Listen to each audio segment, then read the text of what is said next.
भाद्रव मास शुक्ल पक्ष चतुर्थी तिथि रे प्रभु गणेशंकर आगमन ए धरा पृष्ठरे। सुखकर्ता दुखहर्ता विद्या बुद्धिदाता श्री गजानन आसंतु तांकर प्रसाद प्रस्तुत करी करिबा अर्पण। दर्शक बंधु समस्त को प्रणाम। माँ गिलु पाकशाला को आपण मानक बहुत बहुत स्वागत।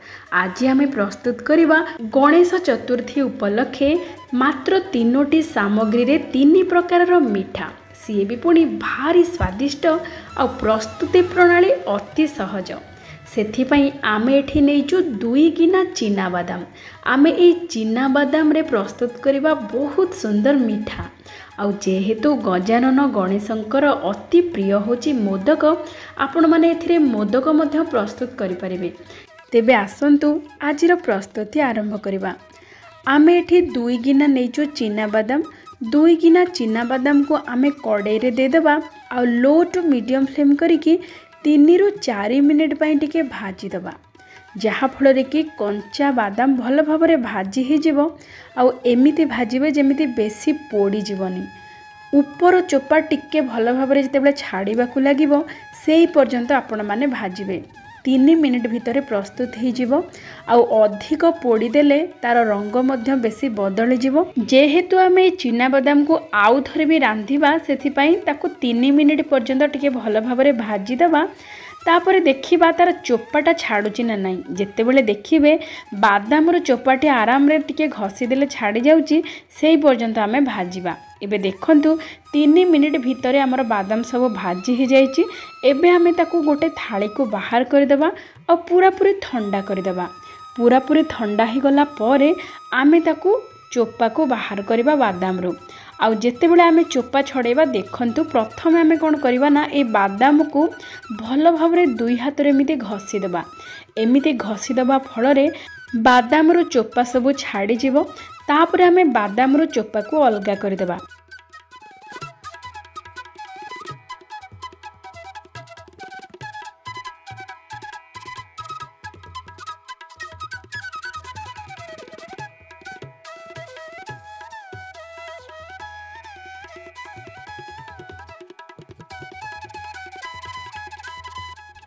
एबे देखंतु चीना बादाम रो चोपा को आमे चीना बादाम रो बाहर कर देचु। आउ एई भजा चीना बादाम को आमे गुंड करबा। सेथिपाई ग्राइंडिंग जार रे दे देबा।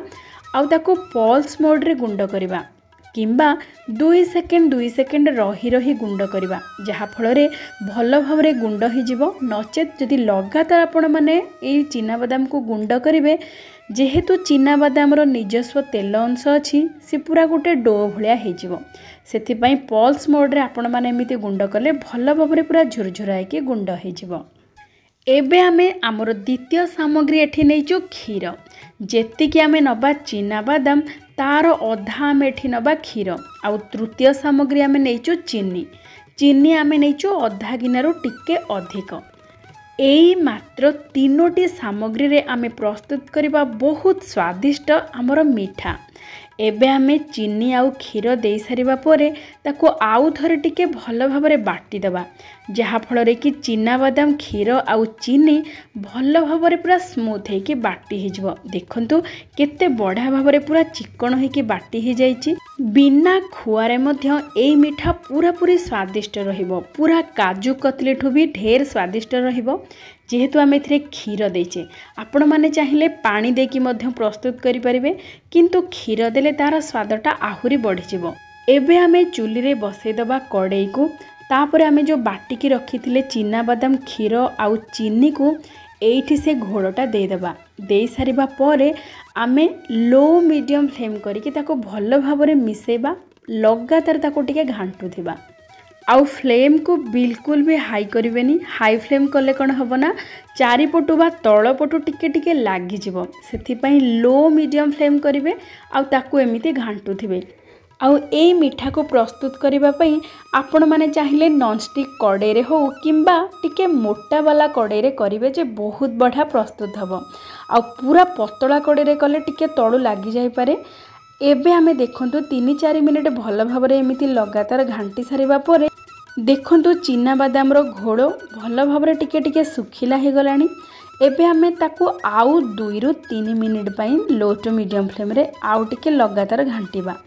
आमे एई मिठारे ठोपे भी घियो पकेने बिना घियरे भी एई मिठा बहुत स्वादिष्ट होगी प्रस्तुत हबो। जेहेतु चिना बादाम रो निजस्व तेल अंश अछि एई मिठा पूरा पूरी चिक्कण होगी पूरा जेमिति लागिबो घियो देकी कला परी। एबे देखंतु चिना बादाम भल भाबरे एबे टिके सुखिला हे गलानी। एबे आमे गैस रो फ्लेम को ऑफ कर देबा आउ ताको पूरा पूरी ठंडा हवा को छाड़ी देबा। ये ठंडा हे गला परे पूरा पूरी डो परी हे जिवो। देखंतु एबे भल भाबरे ठंडा हे सारी आ पूरा डो परी हे जाईची। एबे हमें ए डो रु आमर इच्छा मुताबक मिठा सब प्रस्तुत करवा। देखंतु बिना घियो तेल रे भी हाथ रे केते तेलिया तेलिया देखा जाउची। ए सब चिना बादाम रो तेल अंश। ए चिना बादाम रो डो रु आमे प्रथमे प्रस्तुत करवा प्रभु गणेशंकर अति प्रिय मोदक। सेथि पई आमे नेइचु एठी मोदकर मोल्ड। मोदकर मोल्ड रो भितरे आमे टिके देसी घियो लगे देबा। तापर आमे ताकू बंद कर देबा आ तार पछपटे आमर जो चिना बादाम रो डो ताकू भल भाबरे ता भितर को देकी भल भाबरे टिके चापी देबा। देखंतु केते सुंदर भाबरे हमर प्रस्तुत हे जाईची चिना बादाम रो मोदक। आपण माने एमिति मोदक मध्य प्रस्तुत करि परिबे नचेत आपण माने एई डोरु लड्डू मध्य प्रस्तुत करि परिबे। देखंतु आमे छोटो छोटो गुला नहीं कि भल भाबरे ताकू गोल करके रखिदबा। आमर एथरो प्रस्तुत हे जिवो लड्डू। आपण माने चाहिए पेड़ा मध्य एथरो प्रस्तुत करि परिबे। एमिति लड्डू करके टिके चापी देबे पेड़ा प्रस्तुत हे जिवो। आउ एई मिठार स्वाद पूरा पूरी काजू कतली परी रहिबो। आपण माने मध्य आसंता गणेश चतुर्थी रे एमिति चिना बादाम रे प्रस्तुत करंतु मिठा आउ गजानन गणेशंकु अर्पण करंतु। भिडियोटी केमिति लागिची निश्चय जणेबे। तेबे आज पई एतिकी पुणी देखाबा आउ गोटे भिडियो रे आउ गोटे नुआ रेसिपी सहित।